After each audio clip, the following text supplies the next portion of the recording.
really know. He was actually the husband of the woman who ran the pizza parlor where I made pizzas in college. But I babysat their kids, so I met him once, and I knew, looking into their faces, they didn't know I was there. I knew, looking into their faces, that they were in deep doo-doo. The cops were not actually on their trail, well, hot on their tail, but the cops were on their trail. And they were tearing down these gravel roads, spitting gravel, flying down these roads, and you could feel the tension, you could feel the excitement, you could feel the I'm scared out of my drawers kind of fear as these guys are fleeing from the law. And then the dream changes. And I'm in this little lumber town. And I'm in a little diner. And it's like a 1950s diner, kind of like Made Right, you know, with the little stools and the little vinyl booths and the ceramic tile everywhere. And the woman running this diner is actually the same woman who just brought a pizza parlor. And she and I are talking because she knows that her husband is in big trouble. And they've got 2 kids. I used to babysit them. Their kids, what is she going to do? What if the cops catch him? What if he goes to jail? She's crying, literally crying on my shoulder. And I don't know what to say. I'm just holding her. She's crying. And I'm trying to be a good listener. And I'm feeling all this grief and all this fear. And what's she going to do? And her husband. And then out of the back of the diner comes this really big guy. And I don't know if he's a butcher or a baker or a candlestick maker. He's a short order cook. He's got an apron smeared with blood and grease. And he's real excited. The cops are outside. There's going to be a shootout. They've got 2 guys cornered upstairs. And he's real excited until he sees her face. And he sees her crying. And he doesn't know what to say.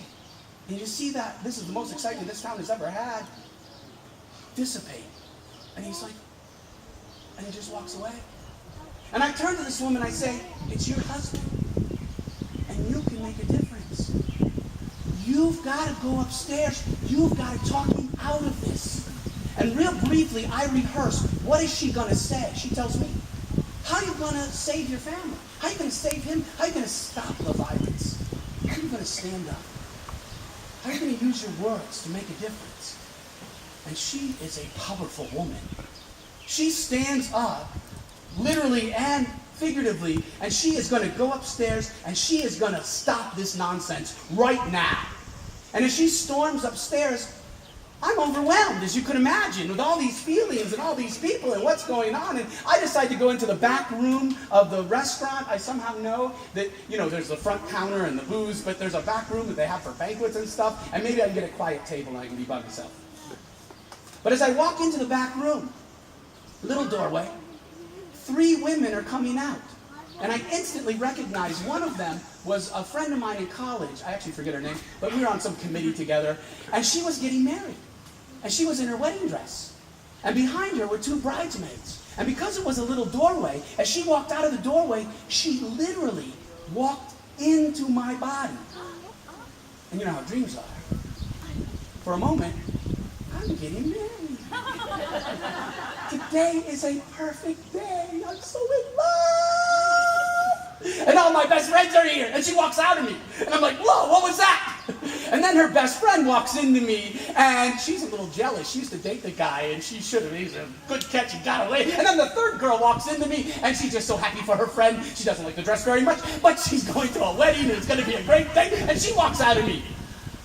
And now I'm really spun around. And I walk into the back room, and it's not empty. It's full. I just want a moment alone. And I look off to the right, and I see B.J. Honeycutt from the TV show MASH. I remember the TV show MASH. I was in the play in high school. I was Trapper John.